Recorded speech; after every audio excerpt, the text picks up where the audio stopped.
નમસ્કાર વિદ્યાર્થી મિત્રો, તપોન ગ્રુપ ઓફ સ્કૂલ સંચાલિત આપણી યુટ્યુબ ચેનલ તપોન સાયન્સ એકેડમીમાં હું શિલ્પા મેમ આપ સર્વે વિદ્યાર્થીઓનું હાર્દિક સ્વાગત કરું છું. 11th science chemistry JEE NEET lecture 1 chapter P block elements, ગુજરાતીમાં પી વિભાગના તત્વો.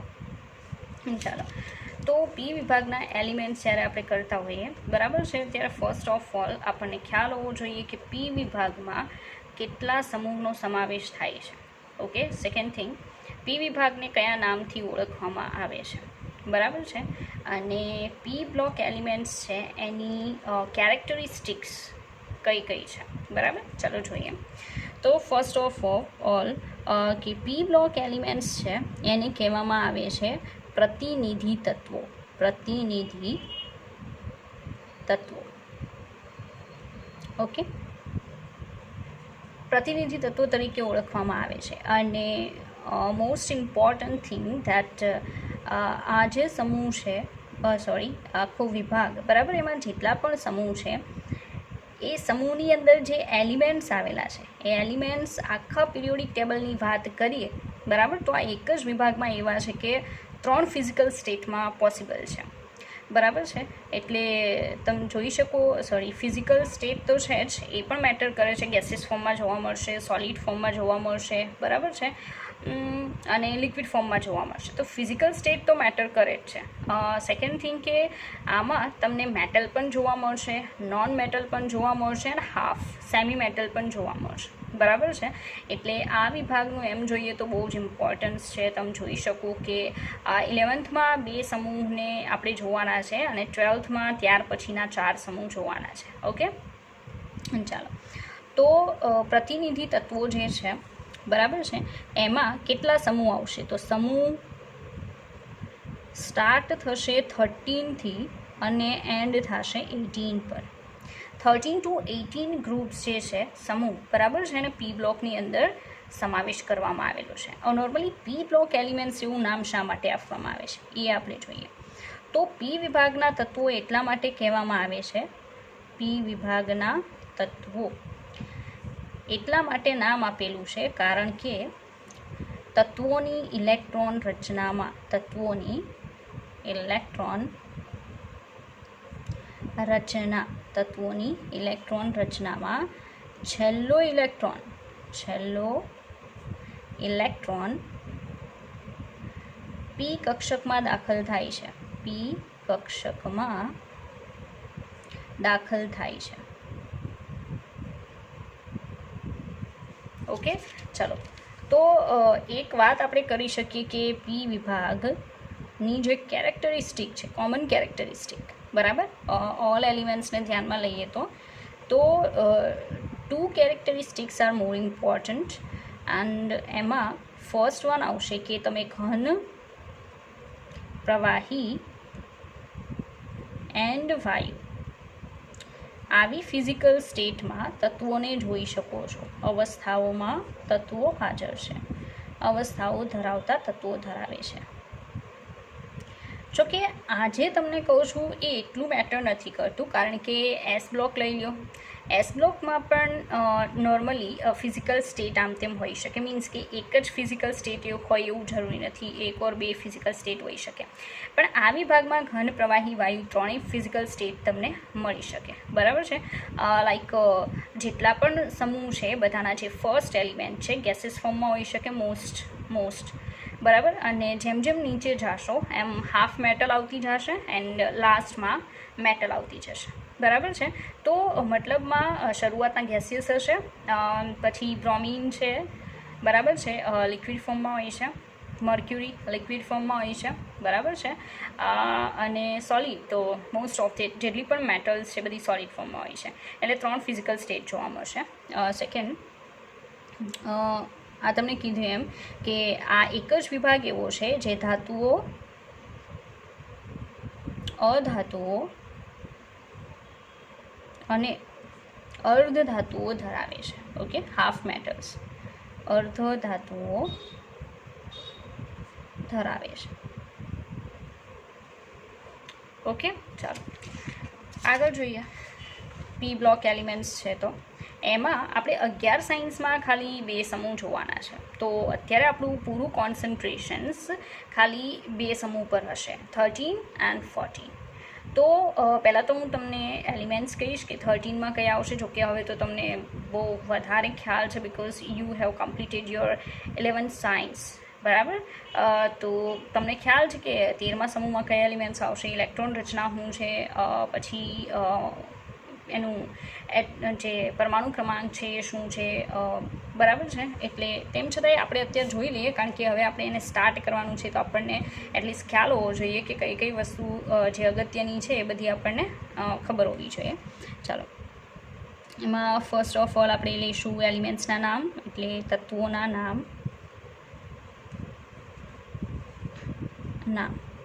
ઓકે, અહીંયા આપણે લખીશું એની સંજ્ઞા. ઓકે, પછી magic number. Okay, magic number જ્યારે 11 સ્ટાર્ટ કર્યું ત્યારે આઈ થિંક મેં અહીંયાથી જ સ્ટાર્ટ કર્યું હતું, બરાબર છે. મેં ડાયરેક્ટલી કોઈ લેશન સ્ટાર્ટ નહોતું કર્યું, મેં પહેલાં આવર્ત કોષ્ટક કરાયું હતું. એનું રીઝન છે કે અગર કેમિસ્ટ્રી સ્ટડી કરવું છે બહુ પ્રોપરલી તો તમને ખ્યાલ હોવો જોઈએ એલિમેન્ટ્સ વિશે, બરાબર છે. અને મેં વિભાગ વાઇઝ અને સમૂહ વાઇઝ કરાવેલું હતું, બરાબર. અત્યારે આપણે રિમાઇન્ડ કરીએ છીએ, પાછું યાદ કરીએ છીએ. ઓકે, પરમાણુ ક્રમાંક, ચાલો, અને ઇલેક્ટ્રોન રચના, બાહ્યતમ કક્ષાની, સંયોજકતા કક્ષાની ઇલેક્ટ્રોન રચના, સંયોજકતા કક્ષાની ઇલેક્ટ્રોન રચના. ઓકે, ચાલો. હા, બીજી એક બાબત કહી દઉં કે ઘણા લોકોએ એટલે વોટ્સઅપમાં મને મેસેજથી ક્વેશ્ચન પૂછેલા હોય છે, તો જેમ મને ટાઈમ મળશે એમ હું સોલ્વ કરી અને એને આન્સર આપી દઈશ. ઓકે, ચાલો. તત્વોના નામમાં પહેલાં 13th સમૂહની વાત કરીએ છીએ, સમૂહ નંબર 13. સમૂહ 13. ચાલો, સમૂહ નંબર 13 જે છે એનું ફર્સ્ટ એલિમેન્ટ કયું આવશે? બોરોન. એટલે 13મો સમૂહ જે છે ને એનું નામ છે બોરોન સમૂહ, બરાબર. ઇંગ્લિશમાં કહેવામાં આવે છે બોરોન ફેમિલી. ઓકે, આપણે એને આમ નોર્મલી ગ્રુપ પણ કહીએ છીએ, પણ કેમિસ્ટ્રીમાં અમે ઇંગ્લિશમાં જ્યારે લખીએ ત્યારે બોરોન ફેમિલી, કાર્બન ફેમિલી, બરાબર છે, એવી રીતે. તો ફર્સ્ટ આમાં તત્વોના નામમાં બોરોન ફર્સ્ટ વન, પછી આવશે એલ્યુમિનિયમ, બોરોન, એલ્યુમિનિયમ, બરાબર, gallium, boron, aluminium, gallium, indium અને થેલિયમ, બરાબર. Boron, aluminium, gallium, indium, thallium. Ready? ચાલો, આગળ વધીએ. સંજ્ઞા શું આવશે? તો બોરોન જે છે એની આવશે બી, એલ્યુમિનિયમની આવશે AL, ગેલિયમ આવશે GA, okay, indium IN, thallium TL. Okay, આ એની સંજ્ઞા આવશે. મેજિક નંબર શું છે? તો મેં યાદ હોય તો કીધું 2, 8, 8, 18, 18, 32. ઓકે, એને મેજિક નંબર કહેવાય. તો મેજિક નંબર નોર્મલી 2, 8, 8, 18, 18, 32 તો છેલ્લે સુધી જશે. એટલે અહીંયા શું થશે? મેજિક નંબરમાં લખવાની મેથડ જે છે ને થોડી ચેન્જ થશે. 2, 8, 8, 18, 18, 32. ઇનકેસ બની શકે ઘણા લોકોને પરમાણુ ક્રમાંક યાદ રાખવામાં પ્રોબ્લેમ થતી હોય, બરાબર, તો એ આ રીતે લખશે ફટાફટ, બરાબર છે. જ્યારે રફમાં જરૂર પડે ત્યારે મેજિક નંબર લખશે તો પરમાણુ ક્રમાંક નો ડાઉટ યાદ કરી શકશે, બરાબર. ચાલો, બોરોન કેટલામાં નંબરનું હોય છે? તો hydrogen, helium, lithium, beryllium, boron, બરાબર. તો બોરોનનો પરમાણુ ક્રમાંક છે 5. ચાલો, 8 + 5 એટલે કેટલા થવાના છે? 13, બરાબર. ચાલો, 13 + 18 તો કેટલા થશે? ગેલિયમનો કેટલો આવશે? તો 8, 9, 10, 11 એટલે સમજી લો 31 આવશે, બરાબર છે. 31 + 18 તો કેટલા થશે? 8 ને 1 9 and 4, ઓકે, 49. 9 + 2 9, 10, 11 1, ઓકે. તો 1 ઉપર ઘાતમાં આવશે તો 4 ને 1 5, 6, 7, 8, 81 થશે, બરાબર. થેલિયમનો કેટલો આવશે? 81. પાછી ગણતરી કરી જો, બરાબર, કેસ આમ તેમ હોય. 9, 10, 11, 1 અહીંયા 1 આવશે, 4 ને 1 5, 6, 7, 8 તો 81 આવશે. તો આ બધા જે છે એના પરમાણુ ક્રમાંક. પરમાણુ ભાર જે છે યાદ રાખવાની બિલકુલ જરૂર નથી, બિકોઝ એક્ઝામની અંદર if you need it they will give you molecular masses of atoms, okay, elements. સંયોજકતા કક્ષાની ઇલેક્ટ્રોન રચના, આ બહુ મેટર કરે છે, આના ઉપર કોન્સન્ટ્રેટ કરો, બરાબર છે. ચાલો, સંયોજકતા કક્ષાની ઇલેક્ટ્રોન રચના એટલે ક્યાંથી ક્યાં સુધી આવશે, પહેલાં તો કોમન કહી દઉં તમને, બરાબર છે. તો આવશે NS2 NP1, NS2 NP1થી લઈને NS2 NP6, આ એની કોમન ઇલેક્ટ્રોન રચના લખી કે એની સંયોજકતા કક્ષાની. મતલબ આજે છે એ 13મા સમૂહની ઇલેક્ટ્રોન રચના કોમન, અને આજે જોવો છો એ આવશે 18 નંબરના સમૂહની ઇલેક્ટ્રોન રચના કોમન. ઓકે, તો આપણે તો અત્યારે આના ઉપર ફોકસ કરવાનું છે. એન તો જેમ જેમ સમૂહમાં નીચે જશો એમ મુખ્ય ક્વોન્ટમાંક શું થશે, બદલાશે. ઓકે, ચાલો, હવે બોરોન જે છે એની ઇલેક્ટ્રોન રચના તો ઇનકેસ હું આખી લખું તો પણ ખબર પડી જશે. ચાલો, 1s2, okay, 2s2 and 2p1. તો આની સંયોજકતા કક્ષાની ઇલેક્ટ્રોન રચનામાં n=2 આવે છે. ઓકે, તો n=2 અગર 2 આવે છે તો આપણે સમજી શકીએ કે આ એનો મુખ્ય ક્વોન્ટમાંક 2 છે. હવે જેમ જેમ નીચે જશું મુખ્ય ક્વોન્ટમાંક 1 નંબરથી વધશે. ઓકે, તો ખાલી બાહ્યતમ સંયોજકતા કક્ષાની ઇલેક્ટ્રોન રચના લખીએ એલ્યુમિનિયમની. જો કે એલ્યુમિનિયમની પણ તમને આવડશે, 31 નંબરની પણ આવડશે, પણ પછી ઇનકેસ પ્રોબ્લેમ થઈ શકે. ઓકે, ચાલો, તો 1s2 2s2 2p1. હવે આગળ શું આવશે, 1s2 2s2 2p6 3s2 and 3p1. તો હું ખાલી લાસ્ટવાળી લખું છું. ઓકે, આગળ નથી લખતી, 3s2 3p1. ઓકે, મુખ્ય ક્વોન્ટમાંક જે છે એ ચેન્જ થશે, બાકીનું તમે જોઈ શકો એઝ ઇટ ઇઝ છે. ઓકે, ચાલો આગળ જોઈએ, 4s2 એન્ડ 4p1.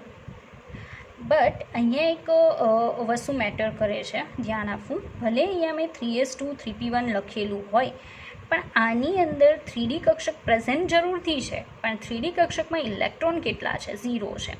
આવું કહેવાનું એટલા માટે મહત્ત્વ રાખે છે કારણ કે જ્યારે એક આઈ થિંક રીઝન આવશે કે એલ્યુમિનિયમની પરમાણુય ત્રિજ્યા કરતાં ગેલિયમની પરમાણુય ત્રિજ્યા ઓછી છે. આ એક યાદ હોય તો અપવાદ છે, બરાબર. એટોમિક રેડિયસમાં અપવાદ છે. તો એલ્યુમિનિયમની એટોમિક રેડિયસ કરતાં ગેલિયમની એટોમિક રેડિયસ જે છે એ નોર્મલી વધારે હોવી જોઈએ, પણ ઓછી છે. ઓકે, એના રીઝનમાં તમે સ્ટડી કરશો કે એલ્યુમિનિયમ છે એની પાસે ત્રીજા નંબરની કક્ષા છેલ્લી છે, તો ચોક્કસથી ત્રીજા નંબરની કક્ષા હોય તો 3D કક્ષક હોવી જોઈએ, બરાબર. અહીંયા હું 3D લખી શકું, પાછળ થોડું નાનું લખું છું, અહીંયા 3D. ઓકે, અહીંયા 0 લખું છું. એનું રીઝન એવું છે કે એમાં ડી કક્ષકમાં બિલકુલ ઇલેક્ટ્રોન પ્રેઝન્ટ નથી. હા, ડી કક્ષક ચોક્કસથી છે. ઓકે, અને ડી કક્ષક પ્રેઝન્ટ હોવાના કારણે એલ્યુમિનિયમ છે એ ડી કક્ષકવાળું સંકરણ કરી શકે છે. લાઈક sp3 સુધી તો પોસિબલ છે જ, પણ ડી કક્ષક પ્રેઝન્ટ હોય ને, ભલે ખાલી હોય, જો પ્રેઝન્ટ હોય તો ડી કક્ષકવાળા સંકરણ પોસિબલ છે. હવે તો તમને સંકરણ આવડતા હશે, sp3d sp3d2 sp3d3. ઓકે, તો ડી કક્ષકવાળા સંકરણ એલ્યુમિનિયમ કરી શકે છે because of presence of empty D orbital. Okay, ચાલો, 4s2 4p1 લખ્યું ને, આગળ હું 3d10 લખી શકું, કારણ કે તમે સમજી શકો 3d10 કરીશ ને એટલે 4s2 સહિત 3d10 સહિત 30 થઈ જશે અને 31માં આવશે, બરાબર. એટલે અહીંયા 10 ઇલેક્ટ્રોન હોય છે, આની ખાલી હોય છે. આગળ જોઈએ, હવે શું થવાનું છે કે 49 સુધી આપણે પહોંચીએ છીએ, બરાબર છે. તો શું થશે કે અહીંયા આવશે 5s2 and 5p1. Okay, F કક્ષકની વાત કરીએ. એફ કક્ષક સ્ટાર્ટ ક્યાંથી થશે, 4f થી થશે, બરાબર છે. તો અહીંયા ડી કક્ષક આવશે 4d10 5s2 5p1. ઓકે, ચાલો, ઇનકેસ એફ કક્ષક પ્રેઝન્ટ પણ હશે ને ઉપરનામાં તો 0 હશે. અહીંયા એફ કક્ષકમાં આઈ થિંક 14 આવશે, બરાબર. જો હું એફ કક્ષકમાં 14 લખું છું તો અહીંયા કેટલા 31 હતા ને, 31 પ્લસ 14 કેટલા થાય, 31 પ્લસ 14 પ્લસ બીજા 10 ડી કક્ષકના. તો ઇટ્સ નોટ પોસિબલ કે અહીંયા એફ કક્ષક હશે, બરાબર. એટલે અહીંયા એફની ડી કક્ષક હશે. રેડી, એફ કક્ષક લાસ્ટ વનમાં આવશે કે એમાં 5d10 પછી 4f14 6s2 and 6p1. Okay, પણ એ બધી હું નથી દર્શાવતી, ખાલી અહીંયા કહી દઉં છું. અહીંયા કઈ આવશે તો એક 4f આવશે, એક 5d આવશે, 6s2 આવશે એન્ડ 6p1 આવશે. ઓકે, ચાલો, તો આજે તમે જુઓ છો ને બાહ્યતમ કક્ષાની ઇલેક્ટ્રોન રચના છે, રેડી. એક વાત કહી દઉં કે પી વિભાગની અંદર જ્યારે તમે બાહ્યતમ કક્ષાની ઇલેક્ટ્રોન રચના જુઓ છો તો એને યાદ રાખવી એટલી ડિફિકલ્ટ નથી, બરાબર છે. બિકોઝ અહીંયા કોઈ એટલા એક્સેપ્શન્સ નથી કે તમારે માઇન્ડ કસીને યાદ રાખવું પડે, બસ સીધી જ છે. ઓકે. પણ જ્યારે ડી વિભાગ ભણો ને અને એફ વિભાગ, ત્યારે કહી દઉં કે એ લોકો ઇવન એની ઇલેક્ટ્રોન રચના, D block and F block એલિમેન્ટ્સની ઇલેક્ટ્રોન રચના એક્ઝામમાં પૂછી નાખે છે. તો તમે વિચારો કે લિટલ બીટ ચેલેન્જિંગ, તો એ લોકો તમને પૂછી શકે, બરાબર. બાકી આની કોઈ દિવસ પૂછાતી નથી, પણ અગત્યની એટલા માટે છે કારણ કે ઘણીવાર તમે જ્યારે કોઈ રીઝન આપશો, બરાબર છે, તો એ રીઝનમાં તમને આનો ખ્યાલ હોવો જરૂરી છે, બરાબર. ચાલો, તો ફરી પાછું કહી દઉં કે આપણા 13મા સમૂહના એલિમેન્ટ્સ છે, એટલે એની ઇલેક્ટ્રોન રચના જોઈ, પરમાણુ ક્રમાંક જરૂરી નથી, તેમ છતાં આપણે જોઈ લીધું, બરાબર, કે કામમાં આવશે આ બાહ્યતમ કક્ષાની સામાન્ય ઇલેક્ટ્રોન રચના. ઓકે, આગળ વધીએ. ચાલો, તો 13મો સમૂહ જે છે એના પછી 14th નંબરનો જે સમૂહ છે એની પણ થોડી વાત કરી લઈએ, એના પણ એલિમેન્ટ્સ જોઈ લઈએ અને પછી આપણે 13મા સમૂહની શરૂઆત કરીએ. ઓકે, ચાલો. તો 14 નંબરનો જે સમૂહ છે એના કયા કયા એલિમેન્ટ્સ આવશે? તો ફરી પાછું સમૂહ નંબર 14મો સમૂહ. ઓકે, એને કહેવામાં આવે છે કાર્બન સમૂહ, કારણ કે 14 નંબરનો સમૂહ છે એનો જે મેઇન કરતા ધરતા છે કાર્બન છે, બરાબર. એટલે કાર્બન સમૂહ, કાર્બન ફેમિલી.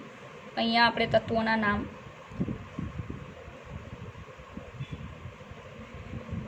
બરાબર, અહીંયા લખીશું આપણે એની સંજ્ઞા.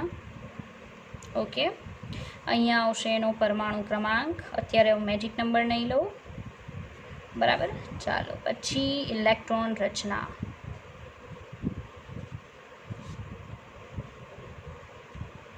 ઓકે, ચાલો, carbon, silicon, germanium, tin, lead. Okay, આ એની નામની જગ્યાએ સંજ્ઞા લખી દીધી, કાંઈ નહીં, આલ્ટરનેટ કરી નાખું, તમે જ્યારે લખો ત્યારે પ્રોપર લખજો. તત્વોની સંજ્ઞા શું આવશે? કાર્બન, સિલિકોન, જર્મેનિયમ, ટીન અને લેડ, બરાબર. ચાલો, ફર્સ્ટ કાર્બન. જો ભાઈ અલ્ટરનેટ કરવાનું કીધું છે, અહીંયા સંજ્ઞા છે, અહીંયા શું આવશે? નામ. ઓકે, ચાલો, કાર્બન, પછી સિલિકોન, જર્મેનિયમ, ટીન અને લેડ. ઓકે, ચાલો. તો આ જે છે એનું હકીકતમાં બીજું પણ નામ છે પ્લમ્બમ, ઇનકેસ સરે તમને કીધું હશે. આનું સ્ટેનસ, બરાબર છે, સ્ટેનસ. ચાલો, તો એના ઉપરથી SN અને PB એવી સંજ્ઞાઓ આવેલી છે, પણ નોર્મલી આ નામથી વધારે ઓળખાય છે ટીન એન્ડ લેડ. ઓકે, ચાલો, પરમાણુ ક્રમાંક માટે પહેલાં તો magic number I have to write 28, 8, 18, 18, 32. Okay, ચાલો, આનો 6 છે, 6 ને 8 કેટલા થાય? 14. ચાલો, 14 ને 18 કેટલા થશે? 32. 32 ને 18 થશે 50. 50 ને 32 થશે કેટલા? 82. બરાબર. ચાલો, ઇલેક્ટ્રોન રચનાની વાત કરીએ તો આની કોમન ઇલેક્ટ્રોન રચના NS2 NP2. પી કક્ષકમાં 2 ઇલેક્ટ્રોન જશે, બાકી તો સેમ જ છે. કાર્બનની આખી લખીએ, 1s2, 2s2 and 2p2. Okay, મુખ્ય ક્વોન્ટમાંક છે 2, આગળ જતાં વધતો જશે. ચાલો, તો અહીંયા આવશે 3s2 and 3p2. Okay, 3d કેટલું હશે? 0. અહીંયા પણ સેમ કન્ડિશન, સિલિકોન છે એમાં ડી કક્ષક નો ડાઉટ પ્રેઝન્ટ છે ત્રીજી કક્ષામાં, but there is no electron here. Okay, તો ઇલેક્ટ્રોન બિલકુલ નથી. આગળ 4s2 એન્ડ 4p2. અહીંયા આવશે 3d10. ઓકે, આગળ 4d10 થઈને શું આવશે? 5s2 and 5p2. ઓકે, અહીંયા આવશે 4f14, 5d10, 6s2 and 6p2. Ready? ચાલો, આગળ વધીએ. તો ઇલેક્ટ્રોન રચના આપણે જોઈ લીધી. ઓકે, હવે કેટલીક કેરેક્ટરિસ્ટિકને એવું જોઈએ, બરાબર છે. ચાલો, તો કોમન પહેલાં તો કેરેક્ટરિસ્ટિક દઈ દો બંનેની. ફિઝિકલ કેરેક્ટરિસ્ટિક, ભૌતિક ગુણધર્મ અગત્યના જે પણ છે, બરાબર છે. તો એના પહેલાં તમને કહી દઉં, એક સ્ક્રીનિંગ ઇફેક્ટ આવે. સેકન્ડ આવશે સ્ક્રીનિંગ ઇફેક્ટની સાથે ઇલેક્ટ્રોન, નિષ્ક્રિય ઇલેક્ટ્રોન યુગ્મ અસર. હા, ચાલો, તો અહીંયા મારે કહેવાનું છે ફિઝિકલ પ્રોપર્ટીઝની અંદર જ તે એક આવશે એની ઓક્સિડેશન અવસ્થા. આ અગત્યનું છે. ચાલો, ઓક્સિડેશન અવસ્થા એટલે આ બંનેનું કોમન કહું છું અત્યારે તો, ઓક્સિડેશન અવસ્થા. બરાબર. તો પી વિભાગની અંદર એક બહુ અગત્યની વસ્તુ જોવા મળે છે કે સમૂહ જે છે એ સમૂહમાં એક કરતાં વધારે ઓક્સિડેશન અવસ્થાઓ પોસિબલ બને છે. જોકે એ તો બીજા વિભાગમાં એટલે કે ડી વિભાગમાં, એફ વિભાગમાં પણ પોસિબલ છે, પણ અત્યારે આપણે આના પર કોન્સન્ટ્રેટ કરીએ છીએ. તો પી વિભાગમાં શરૂઆતના જે તત્વો છે, સમૂહના શરૂઆતના તત્વો, બરાબર છે, એમાં મહત્તમ ઓક્સિડેશન અવસ્થા વધુ સ્થાયી હોય છે. મહત્તમ ઓક્સિડેશન અવસ્થા વધુ સ્થાયી. પણ જેમ જેમ તમે સમૂહમાં નીચે જશો ને એમ મહત્તમ ઓક્સિડેશન અવસ્થાની સ્થાયીતા ઘટશે અને ન્યૂનતમ ઓક્સિડેશન અવસ્થાની સ્થાયીતા વધે છે. બરાબર. તો ન્યૂનતમ ઓક્સિડેશન અવસ્થાની સ્થાયીતા વધે છે. ઓક્સિડેશન અવસ્થાની સ્થાયીતા વધે છે. બરાબર. ચાલો, તો પહેલાં તો કહી દઉં, કોઈ એક ચોક્કસ સમૂહને ધ્યાનમાં લઈને તમને કહું. ફર્સ્ટ ઓફ ઓલ સમૂહ નંબર 13ની વાત કરીએ, કારણ કે આપણે અત્યારે એ જોઈએ છે. તો પી વિભાગની એક બીજી પણ બહુ અગત્યની બાબત છે કે મહત્તમ અને ન્યૂનતમ ઓક્સિડેશન અવસ્થા કઈ રીતે ડિસાઇડ કરી શકાય. મેં અગાઉ પણ સમજાવેલું છે, અત્યારે મેં કીધું એમ રિમાઇન્ડ કરાવું છું. ઓકે. તો સમૂહ નંબર 13 છે, એનો જે આંકડો છે એમાંથી -10 કરો. કેટલા કરવાના? -10, just for P block, not for others. Okay. તો સમૂહનો નંબર છે એમાંથી 10 માઇનસ કરો ને જે પણ આવે એ એની મહત્તમ ઓક્સિડેશન અવસ્થા આવશે. મતલબ મેક્સિમમ આટલી ઓક્સિડેશન અવસ્થા એ પ્રાપ્ત કરી શકે, પ્લસમાં આનાથી વધારે નહીં. ઓકે. તો સમૂહ નંબર 13 છે એમાંથી 10 માઇનસ કરો +3. તો સીધી વાત છે કે શરૂઆતના જે એલિમેન્ટ્સ છે 1, 2, બરાબર છે, એ 2 એલિમેન્ટ્સ છે એ મહત્તમ ઓક્સિડેશન અવસ્થાવાળા સંયોજનો વધારે બનાવશે. પણ જેમ જેમ સમૂહમાં નીચે જશો એમાં ન્યૂનતમ ઓક્સિડેશન અવસ્થાની સ્થાયીતા વધે છે. ભાઈ, હવે ન્યૂનતમ ઓક્સિડેશન અવસ્થા કેમ ખબર પડશે? તો આપણી જે મહત્તમ ઓક્સિડેશન અવસ્થા હોય એમાંથી માઇનસ કેટલા કરવાના? 2, અને જે વધે છે એને કહેવાય ન્યૂનતમ ઓક્સિડેશન અવસ્થા. બરાબર છે ને? અત્યારે હું જે દર્શાવું છું it's only for group number 13. Okay. તો સમૂહ નંબર 13 છે એમાંથી 10 માઇનસ કરો તો +3, એ +3 મહત્તમ ઓક્સિડેશન અવસ્થા છે.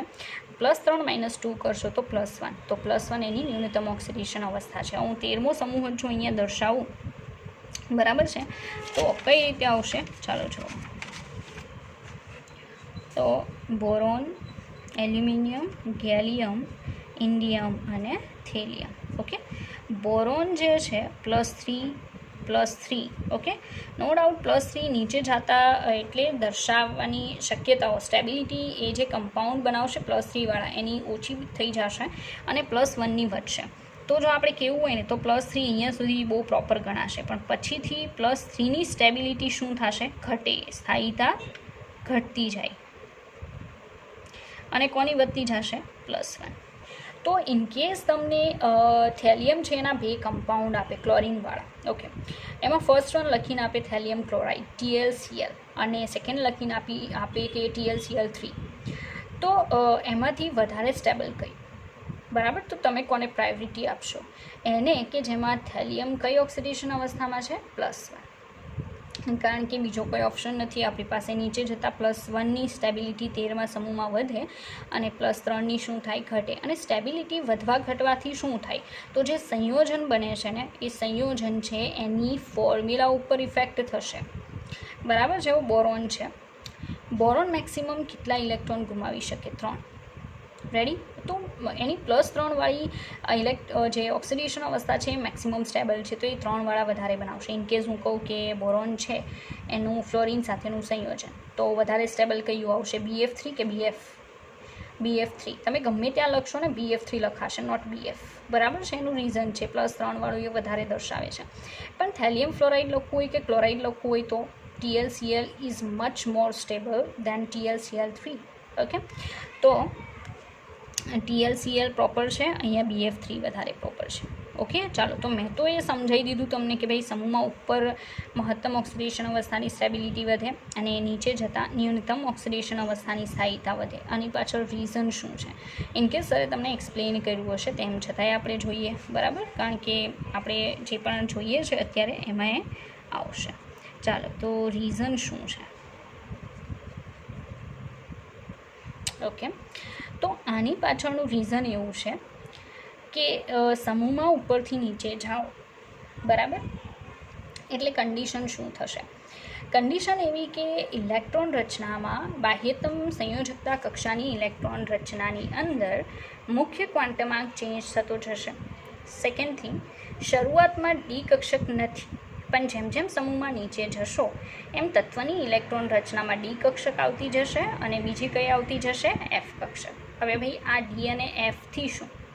તો યાદ હોય તો મેં તમને અગાઉ એક્સપ્લેન કરેલું છે કે સ્ક્રીનિંગ અસર જેવું કંઈક હોય છે. સ્ક્રીનિંગ અસર ઓર શિલ્ડિંગ અસર ઓર આવરણ પડની અસર, ઓકે, આટલા ઘણા બધા નામથી ઓળખાય છે અને એ પી વિભાગના એલિમેન્ટ્સની ફિઝિકલ પ્રોપર્ટીને બહુ ઇફેક્ટ કરે છે.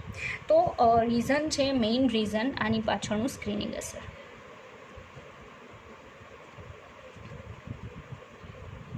ઓકે, હવે સ્ક્રીનિંગ અસર છે એને કહેવાય આવરણ પડની અસર.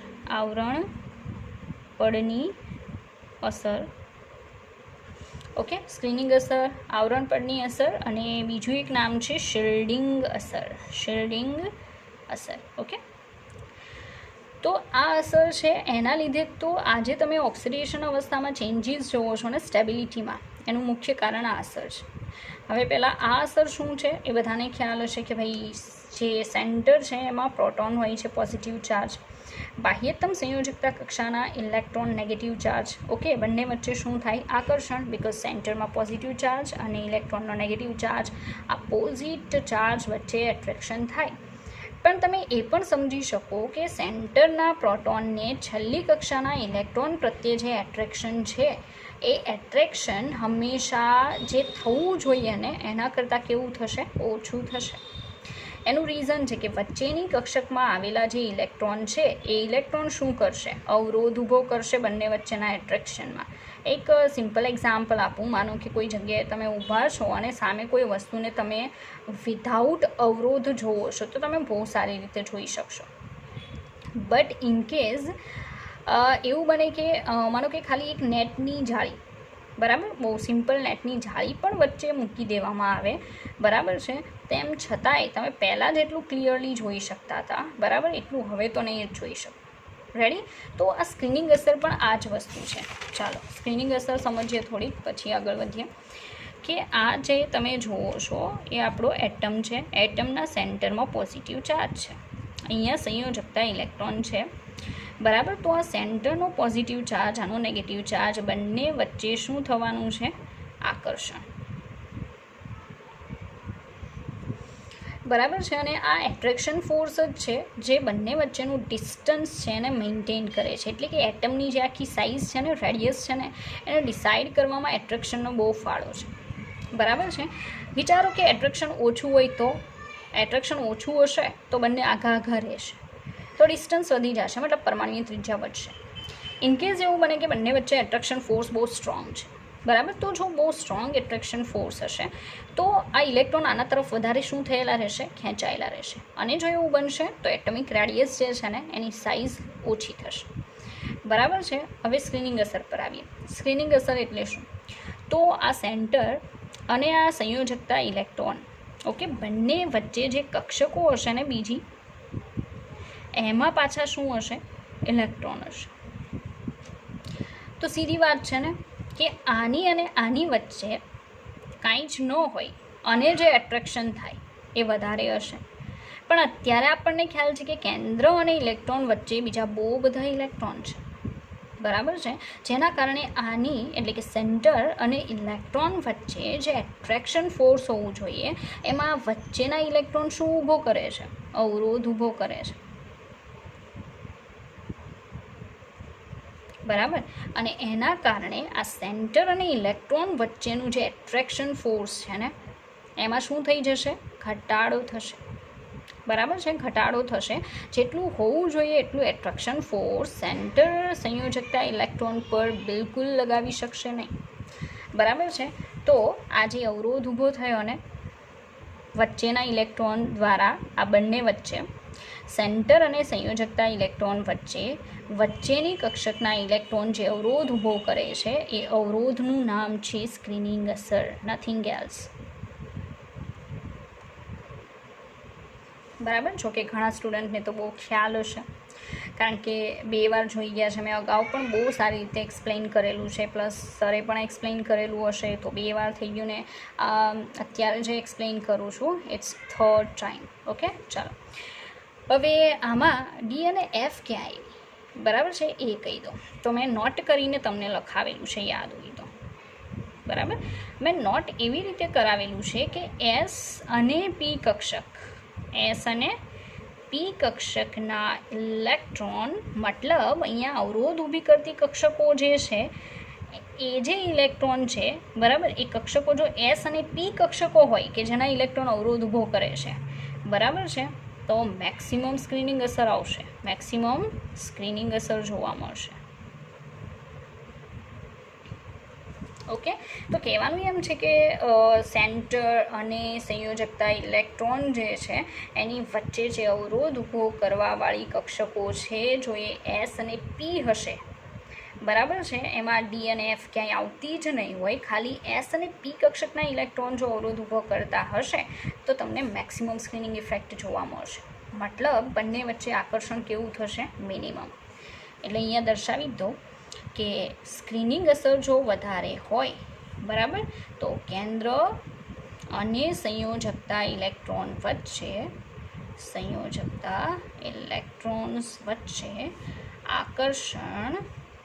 આકર્ષણ ઘણું જ ઓછું હોય.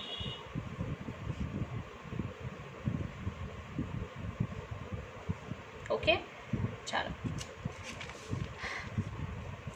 બીજું જોઈએ. એસ અને પીની વાત કરી. હવે શું થશે કે ઇનકેસ એવું બને કે સેન્ટર અને સંયોજકતા ઇલેક્ટ્રોન જે છે એની વચ્ચે જે કક્ષકો છે એ કક્ષકોમાં જો ડી અને એફની એન્ટ્રી થઈ જાય, બરાબર, ડી અને એફની એન્ટ્રી થઈ જાય. જો મેં અહીંયા લખેલું છે, આ ઇલેક્ટ્રોન રચના દેખાય, એમાં પહેલાં ખાલી એસ અને પી કક્ષક છે, સેકન્ડમાં એસ અને પી કક્ષક છે, બટ ડી કક્ષક પ્રેઝન્ટ છે 0 ઇલેક્ટ્રોન સાથે, બરાબર, તો બિલકુલ સ્ક્રીનિંગ અસર નહીં તને થાય, એના કારણે એ કેન્સલ આઉટ. ઓકે, તો અહીંયા ડી કક્ષક નથી એવું જ ગણવાનું અત્યારે, બાકી સંકરણ માટે ગણવાનું. હો ભાઈ, પછી અહીંયા ડી કક્ષકમાં 10 ઇલેક્ટ્રોન આવે દેખાય, તો ડી કક્ષક અહીંયાથી પ્રેઝન્ટ થાય છે, અહીંયા ડી કક્ષક આવશે, અહીંયા એફ કક્ષક પ્લસ ડી કક્ષક આવશે, બરાબર છે. એટલે સ્ક્રીનિંગ અસરમાં આમાં ફેરફાર જોવા મળશે. તો અહીંયા હું એમ કહી દઉં કે જો ઇલેક્ટ્રોન રચના જેમ જેમ સમૂહમાં નીચે જાય અને કઈ કક્ષકો આવતી જાય, ડી અને એફ કક્ષકો, બરાબર, તો ડી અને એફ કક્ષકના ઇલેક્ટ્રોન છે ને એ સ્ક્રીનિંગ અસર ખૂબ જ ઓછા પ્રમાણમાં ઉત્પન્ન કરે છે. સ્ક્રીનિંગ અસર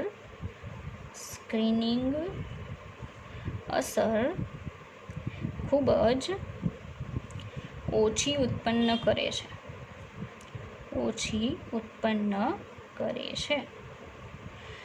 તો સીધી વાત છે ને કે તમે સમૂહમાં ઉપરથી નીચે જશો અને જેમ જેમ ડી અને એફ કક્ષક એન્ટર થતી જશે એમ એના કારણે સ્ક્રીનિંગ અસર કેવી ઉત્પન્ન થશે, ઓછી. મતલબ સમૂહમાં નીચે જતાં સ્ક્રીનિંગ અસર જે છે, બરાબર છે, એ સ્ક્રીનિંગ અસર નોર્મલી થોડી વધે, પણ જેટલી વધવી જોઈએ ને એટલી વધી ન શકે. એનું રીઝન કઈ કક્ષકો આવતી જાય, ડી અને એફ, બરાબર છે.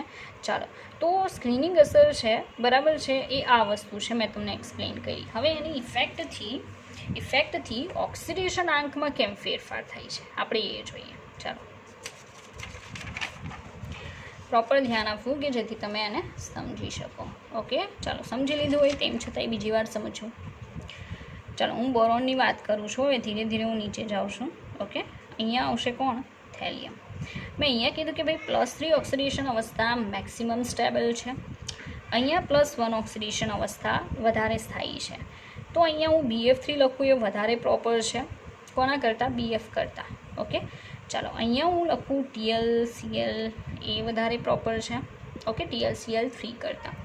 તો ઘણાને થતું હશે ભાઈ ઓક્સિડેશન અવસ્થામાં સ્ટેબિલિટી અનસ્ટેબિલિટી મતલબ ઓછું સ્ટેબલ એનાથી આપણને શું ફેર પડે? ભાઈ આપણને કોઈ ફેર ન પડે, પણ જે કમ્પાઉન્ડ બને ને એને ચોક્કસથી ફેર પડે, બરાબર, એની સ્ટેબિલિટીને ફેર પડે. ચાલો, અને પછી જો એને પ્રોપર સમજ્યા હોય તો એક્ઝામમાં ફેર પડે. ચાલો, હવે અહીંયા કેવું છે કે તમે સમજી શકો કે બોરોનની ઇલેક્ટ્રોન રચના લખીશ ને તો ખાલી કઈ કક્ષકો આવશે? એસ અને પી. તો વિચારો કે સ્ક્રીનિંગ અસર અહીંયા શું હશે? વધારે હશે ને સ્ક્રીનિંગ અસર, એના કારણે તો વધારે જ હોય, બરાબર. આવું નોર્મલી કેવું હોય કે સમૂહમાં નીચે જાઓ ને એમ વચ્ચે વધારે ને વધારે ઇલેક્ટ્રોન આવતા જશે, બરાબર. એટલે સામાન્ય રીતે તો સ્ક્રીનિંગ અસર વધે, સામાન્ય રીતે સ્ક્રીનિંગ અસર વધે, બરાબર છે. ઘણા એવું સમજતા હશે કે ભાઈ ડી અને એફ કક્ષક આવે તો સ્ક્રીનિંગ અસર ઘટે. ભાઈ ઘટે એટલે વધારામાં ઘટાડો થાય, બાકી તો સમૂહમાં નીચે જાવ એટલે સ્ક્રીનિંગ અસર 100% વધે, પણ જેટલી વધવી જોઈએ ને, જે દરથી વધવી જોઈએ, જે ઉપર વધારો થતો હોય ને પહેલાં અને બીજા વચ્ચે, એવો વધારો પછી નીચે ના થઈ શકે, બરાબર. કારણ કે કઈ કક્ષક આવતી જાય? ડી અને એફ. ઓકે, બાકી ઇલેક્ટ્રોનની સંખ્યા વચ્ચે વચ્ચે વધશે એટલે સ્ક્રીનિંગ અસર તો વધવાની જ છે. રેડી? ચાલો, અહીંયા ખાલી કઈ કક્ષક હશે? એસ અને પી, કે જેના કારણે સ્ક્રીનિંગ અસર પ્રોડ્યુસ થાય. તો આ બંનેની વાત કરો ને તો વધારે સ્ક્રીનિંગ અસર પહેલામાં હોય કે બીજામાં હોય? અહીંયા એલ્યુમિનિયમ છે. બોરોન અને એલ્યુમિનિયમમાં વધારે સ્ક્રીનિંગ અસર કોનામાં હોય? ચોક્કસથી એલ્યુમિનિયમમાં હોય. રીઝન શું છે? કારણ કે બોરોનમાં વચ્ચે ખાલી કેટલા ઇલેક્ટ્રોન આવશે? બોલો. બોરોનમાં વચ્ચે આવશે છેલ્લી કક્ષાનો ઇલેક્ટ્રોન અને સેન્ટર વચ્ચે ટોટલ 4 ઇલેક્ટ્રોન આવશે. એલ્યુમિનિયમમાં 4 નહીં આવે, વધારે ઇલેક્ટ્રોન આવશે. પછી ડી કક્ષક તો છે નહીં, એફ કક્ષક કંઈ નથી. તો સીધી વાત છે, બોરોન કરતાં એલ્યુમિનિયમમાં સ્ક્રીનિંગ અસર વધારે હોય. ઓકે, અહીંયા ડ્રો કરીને બતાવું એટલે તમને ખ્યાલ આવશે. ચાલો, આ જે છે બોરોનની સાઇઝ છે. ઓકે, એની સાપેક્ષમાં ધીસ ઇઝ એલ્યુમિનિયમ. ઓકે, ચાલો, આ સેન્ટર છે. સેન્ટરમાં કેટલા પ્રોટોન હોવાના? બોરોન 5 નંબરનો છે, 5 પ્રોટોન હશે, બરાબર. ચાલો, અને સંયોજકતા ઇલેક્ટ્રોન. રેડી? વચ્ચે કઈ કક્ષક હશે? એસ અને પી. 1s2 હશે અને શું હશે? 2s2. આ 2p1 હશે છેલ્લી કક્ષામાં. તો સીધી વાત છે કે અહીંયા એસ અને પીના ટોટલ કેટલા? 4 ઇલેક્ટ્રોન સ્ક્રીનિંગ અસર ઉત્પન્ન કરે છે. સ્ક્રીનિંગ અસર ઉત્પન્ન કરે છે, બરાબર. અહીંયા આવી જઈએ. આ આપણો એલ્યુમિનિયમ છે, 13 પ્રોટોન હશે, પોઝિટિવ ચાર્જ. સંયોજકતા કક્ષાનો આ છેલ્લો ઇલેક્ટ્રોન, એની વચ્ચે કેટલા ઇલેક્ટ્રોન હશે? ચાલો ગણીએ કેટલા ઇલેક્ટ્રોન છે. તો 1s2 છે, 2s2 છે અને 2p કેટલા છે? 6 છે, બરાબર. એ તો છે, હજી પણ એક છે, યાદ છે ને, 3s2. ટોટલ ગણો કેટલા ઇલેક્ટ્રોન? 6 ને 2 8 ને 2 10 ને 2 12 ઇલેક્ટ્રોન. તો 12 ઇલેક્ટ્રોન છે એ સ્ક્રીનિંગ અસર ઉત્પન્ન કરે છે,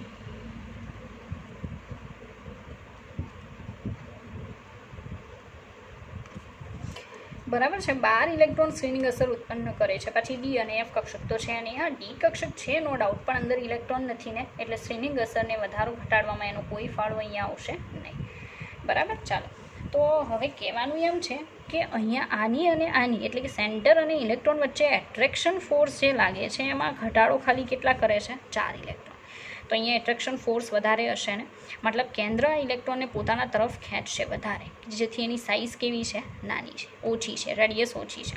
અહીંયા કન્ડિશન શું થાય? ભલે 13 પ્રોટોન છે, નો ડાઉટ, પણ છેલ્લી કક્ષાના ઇલેક્ટ્રોન અને સેન્ટરના 13 પ્રોટોન વચ્ચે કેટલા ઇલેક્ટ્રોન છે? 12 ઇલેક્ટ્રોન, જે બંને વચ્ચે એક આવરણ જેવી રચના કરશે, એક અવરોધ ઊભો કરશે. એટલે આ ઇલેક્ટ્રોન અહીંયા જેટલો એટ્રેક્ટ થાય છે ને સેન્ટર પ્રત્યે, એટલો અહીંયા એટ્રેક્ટ નહીં થઈ શકે અને એ સેન્ટરથી દૂર રહેશે. એટલે એની ત્રિજ્યા, રેડિયસ છે એ કેવી જોવા મળશે?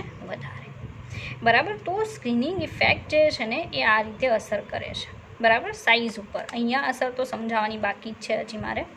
ઓકે, ચાલો, તો આ તો મેં સાઇઝનું પણ સમજાવી દીધું સાથે સાથે, બરાબર. પછી અહીંયા આવી જશું આપણે. ચાલો, તો હજી પણ એક બાબત જોઈ લઈએ.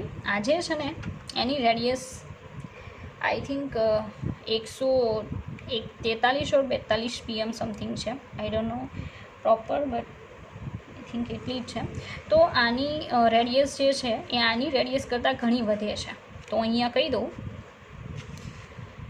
કે બોરોનથી એલ્યુમિનિયમ તરફ જતા ત્રિજ્યા પરમાણ્વીય ત્રિજ્યા, ઓકે, પરમાણ્વીય ત્રિજ્યામાં એકાએક મોટો વધારો થાય છે, જંગી વધારો, ડિસ્કોલ જંગી વધારો, મોટો વધારો થાય છે, બરાબર. તો ભાઈ સીધી વાત છે, પરમાણ્વીય ત્રિજ્યા ફિઝિકલ પ્રોપર્ટી જ છે, ઓકે, પરમાણ્વીય ત્રિજ્યા. તો બોરોનથી એલ્યુમિનિયમ તરફ જશો ને તો બહુ જંગી વધારો થઈ જશે, બરાબર. તમારા પાસે કોષ્ટક હશે ને એમાં પ્રાઇઝીસ હશે પરમાણ્વીય ત્રિજ્યાની, તમે ચેક કરજો. આની જે પ્રાઇઝ હશે ને એના કરતાં આની થોડી વધારે હશે ઘણી, બરાબર. અમુક એકમનો ફેર હશે, લાઈક 20 or 30, બરાબર છે, વધારે પણ હોઈ શકે, મને પ્રોપર ખબર નહીં. ચાલો હવે આપણે કોન્સન્ટ્રેટ કરીએ 31 નંબરના ગેલિયમ ઉપર. એની પરમાણ્વીય ત્રિજ્યાને આની હારે આપણે સરખાવીએ, બરાબર છે.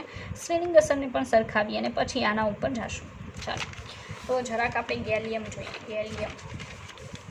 ગેલિયમ વિશે ઇનકેસ તમને ખ્યાલ હશે, બરાબર હોવો જોઈએ કે ગેલિયમ છે ને પીરિયોડિક ટેબલની અંદર સેકન્ડ નંબરનું, કોના પછી, મર્ક્યુરી પછી સેકન્ડ નંબરનું લોવેસ્ટ મેલ્ટિંગ પોઈન્ટ ધરાવતું એલિમેન્ટ છે, બરાબર છે.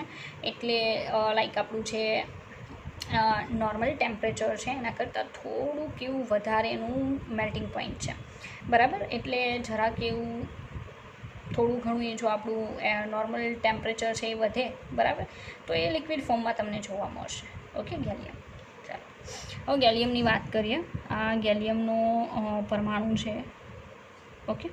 ચાલો તો સેન્ટરમાં 31 પ્રોટોન છે, અહીંયા સાઇઝ મોટી કર.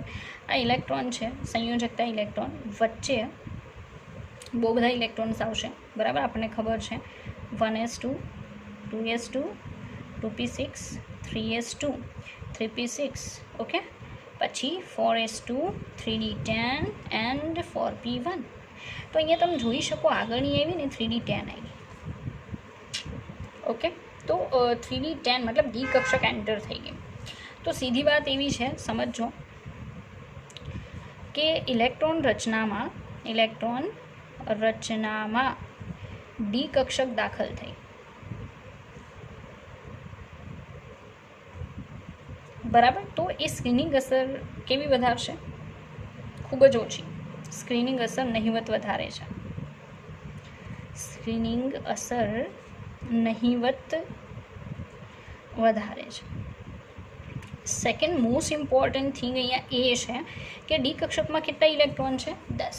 ભાઈ ડી કક્ષકમાં જેમ જેમ ઇલેક્ટ્રોનની સંખ્યા વધે ને એમ સ્ક્રીનિંગ અસર જે નહિવત વધારો થતો હતો ને, બરાબર, એ બહુ નહિવત થાય છે. સમજાવું ને, એના ઉપર કોન્સન્ટ્રેટ કરું. તો કહેવાનું એમ છે કે સમૂહમાં જેમ જેમ નીચે જઈએ એમ આપણે તો એમ કહેતા હતા ભાઈ કે પરમાણ્વીય ત્રિજ્યા વધે, બરાબર છે. તો બોરોન કરતાં કોની વધારે હોવી જોઈએ? એલ્યુમિનિયમની. એલ્યુમિનિયમ કરતાં કોની વધારે હોવી જોઈએ? ગેલિયમની. બટ ઇટ્સ રોંગ, બરાબર છે.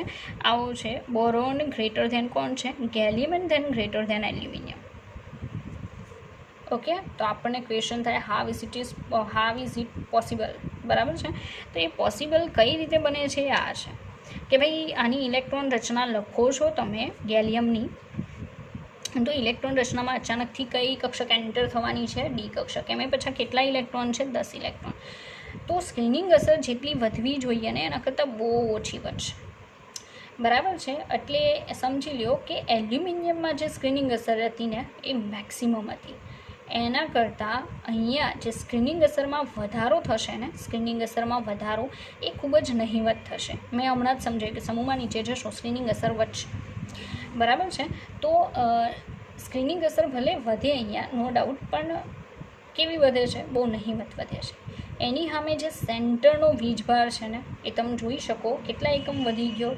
18 એકમ વધી ગયો, બરાબર છે. તો 18 એકમ કેન્દ્રનો વીજભાર વધ્યો, સામે સ્ક્રીનિંગ અસર બહુ નહિવત વધી. કોના કરતાં? એલ્યુમિનિયમ કરતાં. તો અહીંયા શું થશે કે આ સેન્ટરનો વીજભાર સ્ક્રીનિંગ અસરને ઓવરટેક કરશે ઇન ધ સેન્સ કેન્દ્રનો વીજભાર આ જે સ્ક્રીનિંગ અસર છે એના કરતાં પોતાની અસર વધારે દર્શાવશે. તો સીધી વાત છે કે કેન્દ્રનો વીજભાર ઇલેક્ટ્રોન છે ને છેલ્લો એને બહુ એટ્રેક્ટ કરશે, અને એ બહુ એટ્રેક્ટ થશે ને એટલે આ ત્રિજ્યા શું થશે? સંકોચાશે. અને ત્રિજ્યા સંકોચાશે અને એટલી સંકોચાશે કે એલ્યુમિનિયમ કરતાં સાઇઝ નાની થઈ જશે, અને એટલે આ ક્રમ પોસિબલ બને છે. બરાબર. તો અહીંયા બધી રમત છે ને સ્ક્રીનિંગ ઇફેક્ટની છે. બરાબર. ચાલો તો અહીંયા થોડું તમને વર્ણન કરી દઉં છે, તમે તમારી બુકમાં લખીને પછી રીડ કરશો ને એટલે ચોક્કસથી ફાયદો થશે. ઓકે. ચાલો તો અહીંયા કહેવાનું એમ છે કે ડી કક્ષક દાખલ થઈ સ્ક્રીનિંગ અસર નહિવત વધારો થાય છે. આથી એલ્યુમિનિયમ કરતા ગેલિયમમાં સ્ક્રીનિંગ અસરનો વધારો નહિવત છે. સ્ક્રીનિંગ અસરનો વધારો નહિવત છે. ઓકે. તો એલ્યુમિનિયમ કરતાં ગેલિયમમાં સ્ક્રીનિંગ અસરનો વધારો બહુ નહિવત છે, પરંતુ એલ્યુમિનિયમ કરતાં ગેલિયમનો કેન્દ્રનો વીજભાર 18 એકમ વધે છે. ઓકે. કેટલા? 18 એકમ વધે છે. અને બહુ અગત્યનું સ્ટેટમેન્ટ છે કે ભાઈ ગેલિયમનો કેન્દ્રનો વીજભાર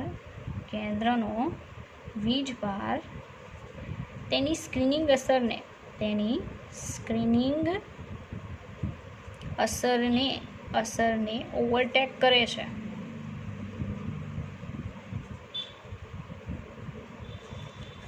બરાબર. ઓવરટેક કરે છે મતલબ કે કેન્દ્રના વીજભારની અસરકારકતા ઇઝ ગ્રેટર ધેન સ્ક્રીનિંગ અસરની અસરકારકતા. મતલબ સ્ક્રીનિંગ અસરની ઇફેક્ટિવનેસ છે ઓછી છે કોના કરતાં? કેન્દ્રના વીજભાર કરતાં. તો અહીંયા તમને સમજાવી દઉં કે કેન્દ્રના વીજભારની અસરકારકતા ઇઝ ગ્રેટર ધેન સ્ક્રીનિંગ અસરની અસરકારકતા. સ્ક્રીનિંગ અસરની અસરકારકતા ઇફેક્ટિવનેસ. એના કારણે કેન્દ્રનો વીજભાર ઓલા છેલ્લા ઇલેક્ટ્રોનને ખેંચી લે. બરાબર. આથી કેન્દ્રનો વીજભાર સંયોજકતા ઇલેક્ટ્રોનને એલ્યુમિનિયમની સાપેક્ષમાં, એલ્યુમિનિયમમાં જે કેન્દ્ર અને ઇલેક્ટ્રોન વચ્ચે એટ્રેક્શન થાય એના કરતાં આમાં વધી જશે. એલ્યુમિનિયમની સાપેક્ષમાં વધે છે. વીજભાર સંયોજકતા ઇલેક્ટ્રોનને એલ્યુમિનિયમની સાપેક્ષમાં વધારે ખેંચે છે, વધારે આકર્ષે છે, જેથી ત્રિજ્યા સંકોચાય, જેથી પરમાણ્વીય ત્રિજ્યા સંકોચાય છે અને એલ્યુમિનિયમ કરતાં પણ ઘટી જાય છે. બરાબર. અને એટલા માટે જ તો આ જે ક્રમ દેખાય ને, બરાબર છે, પોસિબલ થાય છે. ઓકે. તો આ એક તમને એક્સેપ્શન કીધું 13મા સમૂહનું કે સમૂહમાં ઉપરથી નીચે જાઓ તો જે પરમાણુય ત્રિજ્યા છે એ નોર્મલી વધવી જોઈએ, પણ ગેલિયમની વધારે છે, એલ્યુમિનિયમ જે છે. બરાબર. આ ક્રમ લખવામાં લોચો છે. અહીંયા કહી દઉં કે આ સાઇન લેસ ધેનની આવે. બોલવામાં તો રેડી જ હતું, સાઇનમાં ઇટ્સ લિટલ બીટ પ્રોબ્લેમ. બરાબર. Boron less than gallium and gallium less than શું આવશે? એલ્યુમિનિયમ. ઓકે. લખવામાં પ્રોબ્લેમ છે, બાકી બોલવાનું તો રાઈટ હતું. બરાબર છે. ચાલો તો boron less than aluminium less than gallium આવું આપણે વિચારતા હોઈએ, બટ ઇટ્સ નોટ રાઈટ. બરાબર. સાચું આ છે. એક એક્સેપ્શન છે 13મા સમૂહમાં, અને એક્સેપ્શનનું મુખ્ય કારણ છે સ્ક્રીનિંગ અસર. બરાબર છે. હવે તમને થાય છે આપણે ટોપિકથી હટીને જ કંઈક કર્યું, કારણ કે આપણે શું કરવાનું હતું, આપણે જે પ્લસ ચાર્જ છે ને, ઓકે, પોઝિટિવ ચાર્જ +3 and +1, બરાબર, ઉપર ધન વીજભાર જે છે મીન્સ કે ઓક્સિડેશન અવસ્થા એ મહત્તમવાળી વધારે સ્ટેબલ છે, નીચે જતા ન્યૂનતમવાળી વધારે સ્ટેબલ બને છે, અને એનું પણ મુખ્ય કારણ સ્ક્રીનિંગ અસર છે. બરાબર છે. જે આપણે હજી જોવાનું રહી ગયું, અમે તમને બીજું એક્સપ્લેન કરી દીધું. રેડી. પણ આપણે આ પણ સમજવાનું જ છે, જે સ્ક્રીનિંગ અસર બેઝ જ છે. તો આ સમજી લીધું. હવે આપણે નેક્સ્ટ વિડીયો લેક્ચરમાં જે ઓક્સિડેશન અવસ્થા ઉપર અસર છે ને સ્ક્રીનિંગ અસરની એ જોઈશું. ઓકે. ચાલો તો મળીએ નેક્સ્ટ વિડીયો લેક્ચરમાં. રેડી.